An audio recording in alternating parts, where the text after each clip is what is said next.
हाय, hello, नमस्कार. मी मेघा. अजून एका नवीन ब्लॉगमध्ये तुमच्या सगळ्यांचं स्वागत आहे. तर चला, आज दाखवणार आहे बिर्याणीची रेसिपी. मी मिक्स बिर्याणी बनवणार आहे मी आज. तर हे चिकन शिजवून घेतलेलं आहे हळद मीठ टाकून. जसं आपण भाजीला चिकन शिजवून घेत तसं कुकर ठेवला मी गरम करण्यासाठी. इकडे सामान सांगते काय कसं घ्यायचं. लवंग, दालचिनी, एक चक्री फूल घेतलं आहे आणि मिरे घेतले 4-5 आणि तमालपत्र घेतले. इकडे 4 कांदे चिरून घेतले आणि 2 टोमॅटो. इकडे कोथिंबीर चिरून घेतलेली आहे. मिरची, अद्रक आणि लसूण घेतलेला आहे.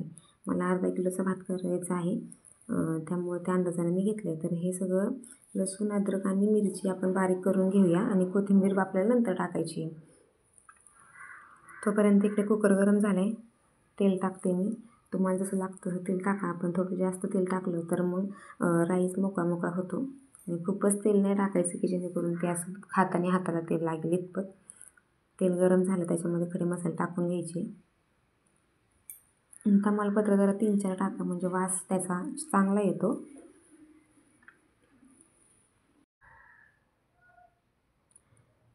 खडे मसाले भाजून झाले आहेत तर मी टाकते कांदा.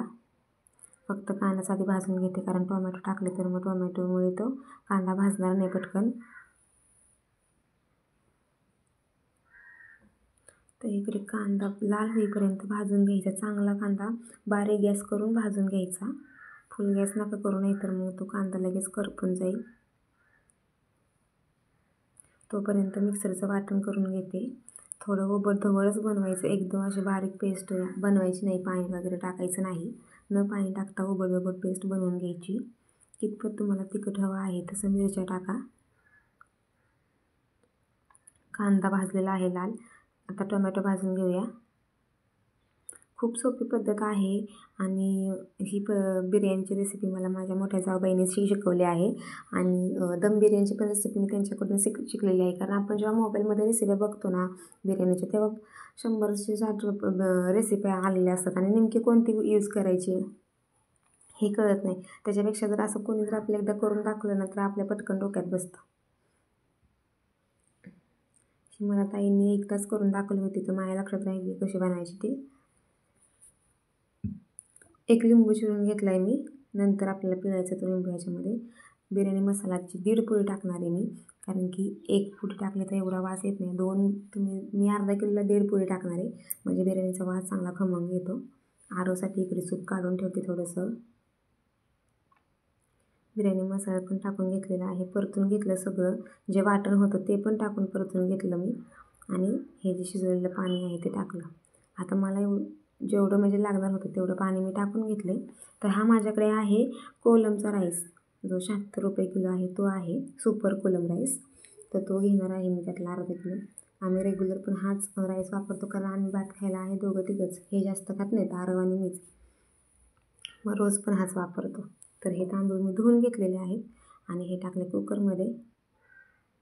सगळं मिक्स करून घ्यायचं. चवीनुसार मीठ वगैरे टाका, जसं पाहिजे तसं. कोथिंबीर वरून टाकून घेतली आणि लिंबूमधल्या बिया काढा आणि नंतर ते पिळा.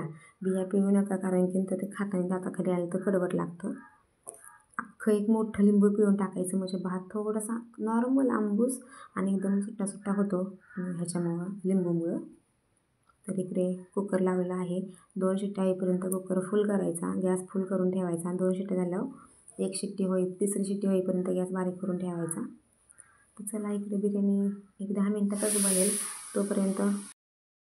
तोपर्यंत मी इकडे भांडे वगैरे घासून घेते. बाकीचे भांडे मी अगोदरच घासले होते. भात झालेला आहे. सकाळी पाणी येतं नळाला 7 वाजताच आणि मग सकाळी सकाळी खूप गडबड होते आणि सध्या खूप थंडी आहे. मग सकाळी सकाळी हे पाण्याचे भांडे घासत बसायला थंडी असते त्यामुळं वैताग येतो. मग हे रात्री साफ करून ठेवते. मग सकाळी हे जातात खाली पाणीला, कारण की 2 बाटल्या आणल्या किंवा 1 बाटली आणली तरी आम्हाला पाणी पुरतं आणि सकाळी सकाळी मला काही जाता येत नाही खाली. आरव उठतो, माझं घरातलं स्वयंपाक हे चाललं असतं त्यामुळे हे जातात पाणी आणायला. कारण प्यायचं पाणी खाली येतं पार्किंगला, वरती पाणी नाही चढत आणि खालून बाटल्या घेऊन यायचं जिन्यातून मला काही जमत नाही.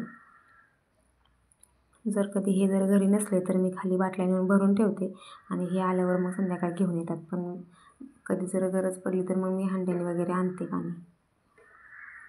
पण रोज तर हेच भरतात. आणि काय आम्ही 2-3 माणसं असल्यामुळे आम्हाला जास्त लागत नाही.